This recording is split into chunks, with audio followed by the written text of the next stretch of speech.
Los pastores Rafael y Adriana Lemes nos enseñan paso a paso los tesoros de las Escrituras. Descubriremos cuánto nos ama Dios y qué ha ganado para nuestro beneficio. Este programa es patrocinado por nuestros amigos, miembros y socios de Iglesia Palabra Pura y Blaze Ministries International. Bueno, Rafael, estamos entrando a un tema.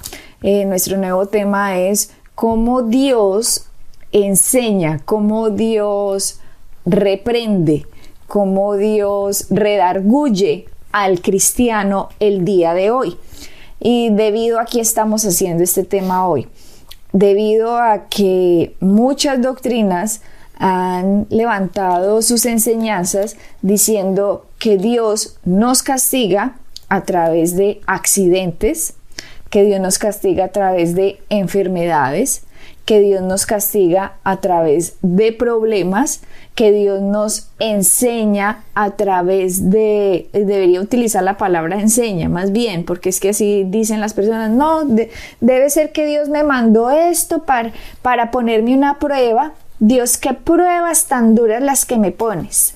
Así habla el común de la gente que uno dice que es cristiano, pero uno simplemente puede ver completamente el desconocimiento que hay acerca de lo que Jesucristo hizo en la cruz. Entonces nos podemos ir, Rafael, de hecho al verso base que vamos a estar utilizando el día de hoy, que está en 2 de Timoteo. En 2 Timoteo 3, en el versículo 16 y 17, dice: toda la escritura es inspirada por Dios y útil para enseñar. Ahí podemos parar nada más en esa primera partecita antes de seguir. Y acabas de leer que toda la escritura es útil para enseñar. Exactamente, es útil, o sea que la palabra es buena, la palabra en sí es necesaria para nuestro caminar cristiano. La palabra no es, date cuenta, dice la palabra es útil para enseñar.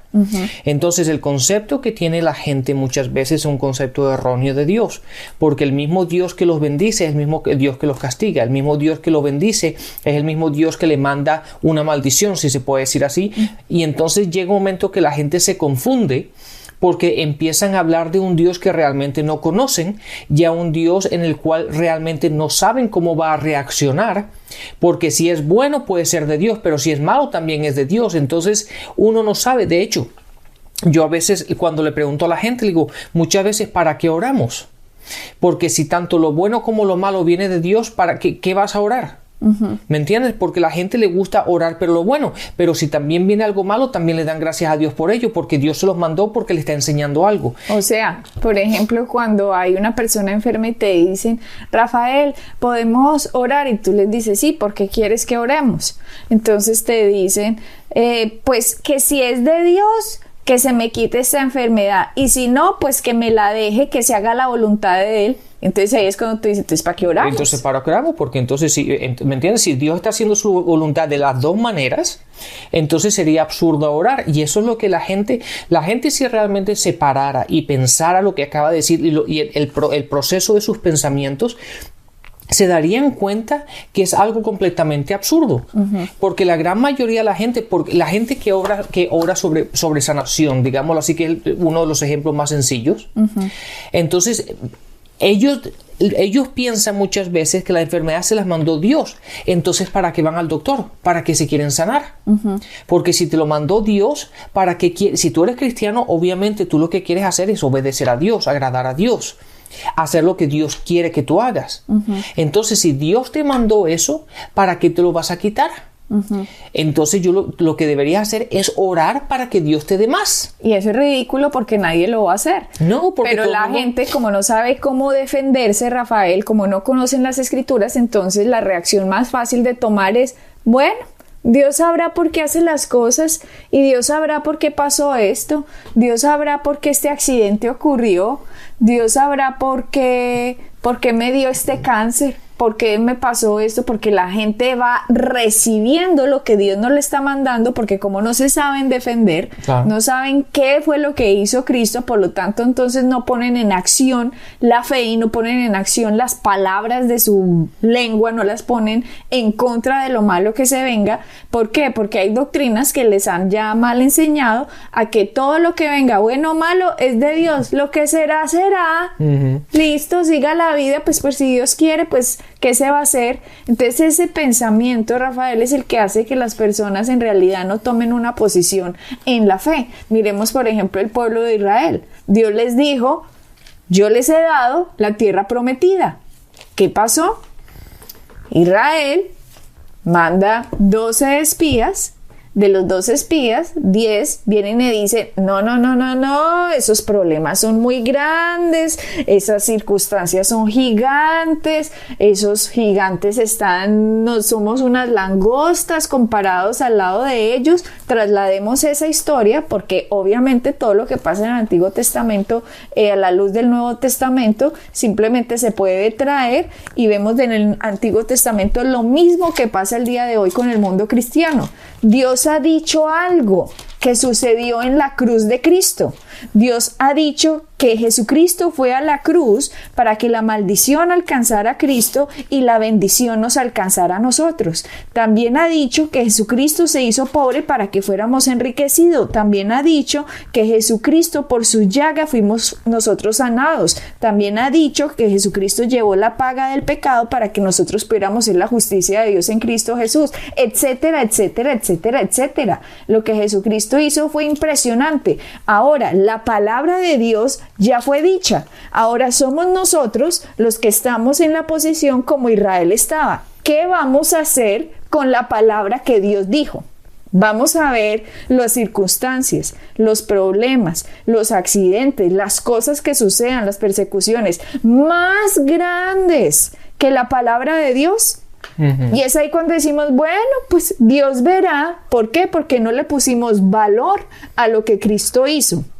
No le pusimos valor a lo que Dios dijo que Cristo ha hecho. Por lo tanto, nosotros no, cuando nos enfrentamos a algo, simplemente no nos enfrentamos. Quedamos paralizados diciendo, pues Dios verá por qué hace las cosas, cuando Dios lo que hizo fue enviar a Jesucristo para que la bendición nos alcanzara. Pero al no tener, Rafael, ese espíritu de fe, al no tener ese conocimiento claro, el cristiano se está dejando vencer en el campo de batalla. El cristiano hoy en día le está pasando lo que le pasaba a Israel en esa época, que dijeron que las circunstancias y los problemas eran tan grandes que simplemente se quedaron en el desierto 40 años y murieron ahí. Y nunca vieron la tierra prometida. Sí, pero lo interesante de esto, Adriana, que mucha gente piensa que eso fue una prueba. ¿De Dios? De Dios. Y eso no fue así. Fueron sus propias decisiones a la cual los llevó a ello. Porque claramente la palabra dice que Dios quería que ellos fueran a la tierra prometida. Él se las había dado. Pero basado en las decisiones que salieron de sus bocas, fue la razón por la cual estuvieron en el desierto por 40 años. Y murieron ahí, Rafael. Y esa es la misma situación que hoy día la gran mayoría de la gente que piensa que toda esta circunstancia, todo lo que pasa viene de Dios, están en lo que están simplemente por ello, porque no han distinguido, no han visto quién es nuestro Padre, no han visto qué es lo que ha hecho Jesús, no han visto lo que Cristo hizo en la cruz, y no han visto quién es nuestro Dios reflejado en su palabra. Obviamente, Rafael, no han sabido diferenciar y hacer una línea. Es que la gente, si hiciera una línea divisoria y dijera, hombre, el diablo es malo y hace cosas malas, y Dios es bueno y hace cosas buenas. Si solamente, Rafael, supiéramos esta división tan simple, tan clara, tan blanco y negro, tan sencillo, no nos confundiríamos y no estaríamos recibiendo lo que el diablo quiere traernos como si fuera de Dios. Exactamente. Hay una cosa que tú dices mucho, Adriana, en las conferencias, que es la línea divisoria. Y eso es una cosa que tú mencionas mucho en las conferencias que siempre hacemos. Y lo encontramos en Juan 10:10. Y si la gente entendiera solamente este versículo y analizara las situaciones que les pasan en la vida basado en ello, se darían cuenta si viene de Dios o no viene de Dios. Y Juan 10:10 dice lo siguiente: el ladrón no viene sino para hurtar y matar y destruir. Yo, hablando de Jesucristo, yo he venido para que tengan vida y la tengan en abundancia. Entonces, ahí están los dos bandos. Está el bueno y está el malo. Satanás, el enemigo, el ladrón, vino para matar, hurtar, destruir. Todo lo malo, todo lo que te quita la vida, todo lo que te quita el gozo, todo lo que te quita la prosperidad, todo lo que te quita la salud, todo lo que te quita el poder dormir y descansar tranquilamente todas las noches, todo lo malo, todo eso que te lo quita, todo lo que va, lo podemos decir así, negativamente en tu vida, viene del diablo, viene de Satanás, viene del enemigo.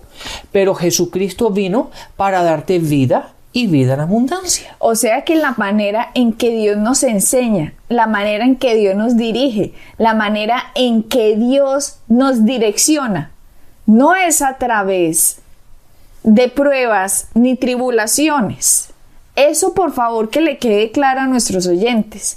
Dios no nos está direccionando a través de eso y nos está mandando cosas para que maduremos. No. Porque la palabra dice que Dios no tienta a nadie.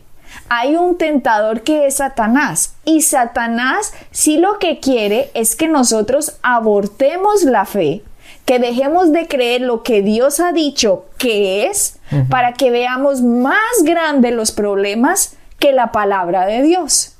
Entonces, es ahí cuando morimos en el desierto. Porque si en el desierto, en medio de lo que está mandando Satanás, en medio del periodo de tiempo en que uno cree una promesa a cuando se manifieste, digamos que eso se llama un desierto. Correcto, así es. Entonces, toda persona va a pasar por el desierto. A un punto u otro en la vida, sí. Exactamente. Pero en ese desierto o nos morimos en él, o pasamos a la tierra prometida si confiamos que lo que Dios ha dicho es por encima de las circunstancias. Cuando Dios nos ha dicho a nosotros que Jesucristo ya hizo y ya ganó lo que ganó, es para que nos defendamos con Él, porque la batalla es de Dios, no es nuestra. Exactamente. Quiero decir una cosa, Adriana, y oigan, los oyentes oigan bien esto. No son las pruebas, no son las batallas lo que te maduran. Es como tú reaccionas cuando estás enfrente de ellas lo que te hace madurar o no. Porque si fuese así, Adriana, si fuesen la persecución y fueran las batallas, fueran las dificultades y fueran todas estas cosas que te maduran, no hubiese gente inmadura en las iglesias. No la hubiese, porque todo el mundo se enfrenta a ella, entonces todo el mundo sería bien maduro espiritualmente, pero no lo son. ¿Por qué? Porque cuando viene la fricción, cuando vienen los problemas, cuando viene la presión, al no saber quiénes son ellos en Cristo, al no estar bien establecidos en la palabra, al ellos no saber cómo combatir aquello que se están enfrentando, se caen. Y es por ello que se la pasan llorando, se la pasan con depresiones, se la pasan tristes, se las pasan en dificultades, se la pasan diciendo: Dios, ¿por qué me mandas esto? Yo no puedo soportar este peso, esta cruz que llevo, cuando la cruz la llevó Cristo. Pero ¿por qué? Porque caminan así simplemente por no saber y no conocer la palabra y no entender de que no es Dios el que les está mandando eso, sino son simplemente ataques del enemigo, y lo que ellos tienen que hacer es establecerse en la palabra, saber lo que la palabra dice, poner la confesión correcta en su boca en vez de estar hablando tanta tontería, y caminar en fe y decir: de la misma manera como empecé, voy a terminar y voy a salir más fuerte por el otro lado. Exactamente. Y eso es lo que te madura. Las decisiones que tú tomas basadas en la palabra y basado en lo que tú crees, establecido en la luz de la palabra y caminando en ella, lo que te hace fortalecer, madurar y crecer en Cristo. Entonces, Rafael, es completamente mentira cuando estos dogmas y estas doctrinas dicen que Dios te está mandando enfermedades, que Dios te está mandando accidentes, que Dios te está castigando. ¿Por qué? Porque es completamente mentira, porque entonces estaríamos haciendo vana la cruz de Cristo. Exacto. Estaríamos diciendo que Cristo no llevó en él la enfermedad. No estaríamos diciendo que Cristo llevó en él el pecado. No estaríamos diciendo que Dios llevó en él la pobreza. En él llevó todo lo que se llame maldición, todo lo que escriban, todo lo que está escrito en Deuteronomio 28, que son como 3 hojas de maldición. Jesucristo en la cruz llevó toda esa maldición, y en algún programa leeremos estas maldiciones y las bendiciones para que vean qué fue lo que Cristo nos redimió, porque mucha gente dice, ay, pero es que a Dios hace unos ricos y hace otros pobres, y a mí me tocó en el lado de los pobres. Y es la cosa más ridícula. Satanás quiere que una persona piense así, porque como Proverbios 23:7 dice, como un hombre piensa en su corazón, así el tal es. Si una persona piensa eso, y si una persona piensa que Jesucristo no lo redimió ni de la pobreza, ni de la enfermedad, ni de la muerte espiritual, si Jesucristo no llevó en él la maldición, pues yo la voy a llevar, porque si Cristo no la llevó, alguien la tiene que llevar. Exactamente. Y obviamente la tengo que llevar yo. ¿Por qué? Sí. Porque si Cristo no la llevó, pues obviamente entonces el castigo alguien lo va a tener que sufrir. Exactamente. Entonces, es completamente mentira ese tipo de dogma y ese tipo de creencia, y no solo mentira, es dañino, es completamente contradictorio y opuesto a lo que Cristo hizo, y es dañino porque destruye al ser humano que piensa eso. Exactamente. Adriana, y mira, veámonos en la palabra nos dice, fíjate lo que dice una vez más el versículo 16, aunque no lo hemos terminado de leer todavía, pero la primera parte dice, toda la escritura es inspirada por Dios y útil para enseñar. O sea que, ¿cómo nos enseña Dios? Exactamente. La palabra, por medio de la palabra, Dios nos enseña. ¿Y cómo nos enseña? Muy sencillo, mira. La gente piensa que Dios me manda la pobreza, ¿no? Entonces la palabra dice, 2 Corintios 8:9 dice, porque ya conocéis la gracia de nuestro Señor Jesucristo, que por el amor a vosotros se hizo pobre, siendo rico, para que vosotros por su pobreza seáis enriquecidos. Entonces la palabra dice que yo soy enriquecido, que Jesucristo tomó la pobreza que era mía, porque Él dejó su riqueza, se hizo pobre para que yo fuese sido enriquecido, ¿verdad? Entonces, si yo pienso que Dios me mandó la pobreza a mí, la palabra me dice lo correcto, me dice lo contrario. Por lo tanto, la palabra me está enseñando de que yo estoy equivocado. Ahora, vayamos a otra parte. Primera de Pedro 2:24. Mucha gente piensa que Dios te manda enfermedades para enseñarte, para corregirte, para madurarte, para lo que sea. Y fíjate lo que dice. Quien llevó él mismo nuestros pecados en su cuerpo sobre el madero, para que nosotros, estando muertos a los pecados, vivamos a la justicia, por cuyas heridas fuisteis sanados. Entonces, Jesucristo llevó mis enfermedades para que yo sea sano. Entonces, cuando yo digo, no, es que Dios me mandó las enfermedades, no, la palabra me está corrigiendo. La palabra me está enseñando a mí de que yo estoy equivocado. Por lo tanto, tengo que cambiar mi forma de pensar. Es así tan sencillo, Adriana. Es como la palabra nos enseña. La gente le encanta buscarle lo que yo le digo, las 5 patas al gato. Cuando es tan sencillo, la palabra dice que tú fuiste enriquecido, que Jesús llevó tu pobreza. Así que ahí, si yo pienso lo contrario, la palabra me está enseñando algo completamente diferente. Por lo tanto, yo tengo que hacer un acto de renovación de la mente, a cambiar el chip, cambiar lo que me hayan metido y empezar a meter esta información y meditar esta información. Y a medida que yo voy meditando esto que me está diciendo la palabra, se va haciendo cada vez más real, más esencia de mi mente, se va haciendo más esencia de mi vida, y en este momento es cuando yo empiezo a hablar de esa manera, porque ya me lo creo, ya creo que Cristo hizo lo que hizo. Por lo tanto, ahora mi confesión va directamente relacionada con lo que Cristo ganó, y al momento de yo tener alguna tribulación, algún problema, lo que va a salir de mi boca es lo que he venido plantando en mi corazón, que fue lo que la palabra me viene enseñando, que fue lo que Cristo ganó. Claro, lo que pasa, Adriana, es que mucha gente lee la Biblia como si estuviera leyendo un cuento. Y no se fijan que la palabra es la palabra de Dios. Y si la palabra está, es. Y punto final. No hay que hablar al respecto, no hay que dialogar, no hay que mirar los puntos de vista. No, si la palabra dice Jesucristo se hizo pobre para que yo fuese enriquecido, no hay que hablarlo. Es que el problema está, Adriana, cuando la gente empieza a analizar sus circunstancias, a analizar sus situaciones y después empieza a compararla, a analizarla en contra de la palabra para determinar si ellos la están viviendo o no. Y ahí es cuando dicen, como yo no la vivo, por lo entonces tanto, la palabra no es.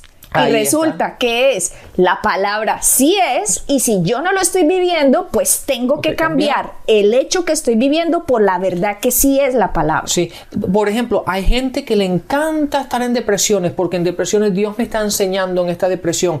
Y no es así. La depresión te quita el gozo. La depresión te quita la alegría, te quita las ganas de vivir, te quita la paz. Cuando tú estás en depresión solamente quieres estar en la casa con las luces apagadas, las ventanas cerradas y quieres estar durmiendo 24 horas. Eso no es vida. Y fíjate lo que dice la palabra. Yo he venido, Jesucristo hablando, yo he venido para darte vida y vida en abundancia. La depresión no es vida. La depresión no es vida en abundancia. Cuando tú tienes vida en abundancia, tienes gozo, tienes alegría, quieres vivir, quieres disfrutar, todo lo que te venga a la mano, lo quieres disfrutar. Pero la depresión es lo contrario. Por lo tanto, no puede ser de Dios. Por lo tanto, una persona que está en depresión es porque viene meditando continuamente en lo contrario que la palabra dice que debe meditar. Exacto. Cuando la palabra dice, medita en este libro día y noche para que entonces tú hagas prosperar tu camino, está mostrando que la palabra nos enseña, nos instruye, nos redarguye, nos exhorta. Pero si yo, sabiendo que la palabra es la que me dice, medita en ella para que yo haga prosperar mi camino, si yo no hago caso de Dios y empiezo a meditar en, es que mi marido me dejó, es que me quedé sin trabajo, es que qué día tan horrible, nadie me quiere, todos me odian, yo tan feo, yo no tengo plata, yo soy lo peor, yo soy el más de malas. Empiezan estos pensamientos contrarios a la palabra de Dios a tomar raíz en el corazón del ser humano, y eso es lo que empieza a salir por la boca, y por la boca está soltando una cantidad de semillas que está plantando en su misma vida, y por lo tanto el fruto se da. Exactamente. Fíjate, Adriana, lo que dice ahora. Proverbios 4, del versículo 20 al 22, dice, Hijo mío, está atento a mis palabras e inclina tu oído a mis razones. Que no se aparten de tus ojos, guárdalas en medio de tu corazón. Está hablando de las palabras, porque las palabras son vida a los que la hallan y medicina a todo tu cuerpo. Entonces, ¿qué es lo que quiere que Dios le haga? Dios quiere que tú leas la palabra, Dios quiere que tú crezcas en la palabra, Dios quiere que tú medites en la palabra. Encontramos continuamente la importancia de meditar en la palabra, y la palabra dice que la palabra es medicina para tu cuerpo. Entonces, ¿cómo Dios te va a mandar una enfermedad e ir en contra de lo que te acaba de decir? No puede, porque entonces es lo que tú dices muchas veces. La gente parece que sirviera a un Dios esquizofrénico. Y Dios no es esquizofrénico. Dios es muy claro, y la palabra es muy clara y sencilla. Y la palabra nos dice que cuando tú encuentras la palabra, cuando meditas en ella, cuando la guardas en tu corazón, la palabra es medicina para tu cuerpo. Rafael, es que ha pasado cosas hasta el extremo de que una persona aquí tuvo un accidente de tránsito y dijo, es que eso fue porque como no di los diezmos, Dios me mandó este accidente. Y para que pagara, ¿no? De alguna forma u otra. Imagínate, Rafael. Mientras una persona tenga esa percepción de Dios, está completamente equivocado. Y aquí lo que dice en nuestro versículo base, 2 de Timoteo 3:16, es: toda la escritura es inspirada por Dios y útil para enseñar, para reprender, para corregir y para instruir en la justicia. Acá no dice todos los accidentes son inspirados por Dios y son útiles para enseñar. Aquí no dice Todas las enfermedades son inspiradas por Dios y útiles para enseñar, para reprender, para corregir y para instruir. Aquí tampoco dice, toda la pobreza fue enviada por Dios para enseñar, para reprender, para corregir y para instruir. Aquí no dice, la depresión es inspirada por Dios y útil para enseñar, para reprender, para instruir y para corregir. Aquí no dice eso. Entonces dejen de decir lo que la palabra no dice. Aquí dice que es la Escritura la que es inspirada por Dios y es útil para enseñar, para reprender, para corregir y para instruir en la justicia, a fin de que el siervo de Dios esté enteramente capacitado para toda buena obra. Exactamente, y ese versículo 17 que acabas de leer en la Reina Valera, gracias, dice, a fin de que el hombre de Dios sea perfecto. Esa palabra perfecto significa maduro. Entonces date cuenta que es por medio de la palabra que obtenemos la madurez. Cuando tú y yo nos establecemos en la palabra, la entendemos, caminamos en la luz que tenemos. Date cuenta, Adriana, y mucha gente va a decir, no, pero es que Adriana y Rafael tienen mucho más luz que yo, y entonces ¿cómo yo puedo caminar si ellos tienen más luz? No, tú caminas en la luz que tienes. Y cuando empiezas a caminar en esa luz que tienes, Dios te va a ir dando más luz, y al caminar en la luz, la palabra se te va a ir abriendo, y vas caminando y vas a ver cosas que antes no veías. Yo hace 10 o 15 años atrás no tenía el conocimiento que tengo ahora, pero yo te aseguro que dentro de 10 o 15 años no voy a tener mucho más conocimiento que tengo ahora. Pero eso no implica que yo voy a dejar de caminar en la luz, en la verdad que conozco, porque hay cosas que aún no conozco. No, lo que yo tengo que hacer es caminar en la palabra, caminar en la luz que yo tengo hoy. Exactamente. Y eso es lo que me va a permitir a mí ser un hombre perfecto y maduro, enteramente preparado para una buena obra. Es, Rafael, por el desconocimiento de lo que Cristo ganó, que nosotros estamos muriendo en el desierto. Porque si fuera más grande lo que Cristo hizo que las tribulaciones que se vengan, estaríamos pasando muchos a la tierra prometida. Entonces hagamos caso de que es la palabra la que nos dirige, la que nos instruye, la que nos corrige, la que nos reprende, para que digamos, ay, sí, Señor, aquí dice esto, entonces yo voy a cambiar esta forma de pensar que traía antes y voy a meditar en lo que tú ganaste por mí. Gracias, Jesucristo, por tu maravillosa obra. Es así, es sencillo. Simplemente cuando lo leas en la palabra y lo veas y te des cuenta de que hay algo en tu vida que tiene que cambiar, simplemente cambia. Exactamente. Así es. Bueno, Adriana, hemos llegado al final de nuestro programa, así que bendiciones y hasta la próxima. Bendiciones. Pueden bajar nuestras enseñanzas en www.iglesiapalabracura.com y visitarnos en nuestra sede en la calle 21326.